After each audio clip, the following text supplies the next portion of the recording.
আসসালামু আলাইকুম গাইজ, আশা করি আপনারা সবাই ভালো আছেন। আলহামদুলিল্লাহ, আমিও ভালো আছি। আজ আপনাদের সাথে একটি মজাদার এবং চমৎকার একটি পিঠার রেসিপি শেয়ার করব।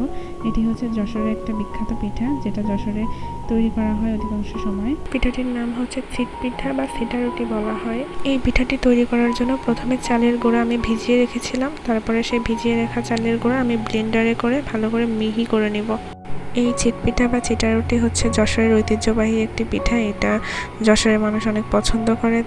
এটি তৈরি করতে খুব অল্প সময় বা অল্প উপকরণ হলেই এটি তৈরি করা যায়। আর এই পিঠাটি খেতে অসম্ভব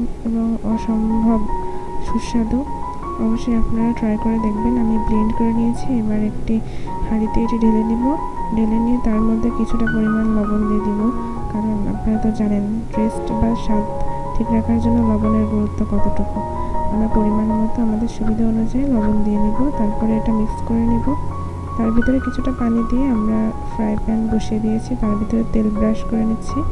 তেল ব্রাশ করে আমরা এই পিঠাটি তৈরি করে নেব। পিঠাটি পুরোপুরি তৈরি হওয়া পর্যন্ত আপনারা সাথে থাকুন এবং পিঠাটি কীভাবে তৈরি করছি এটাও দেখুন।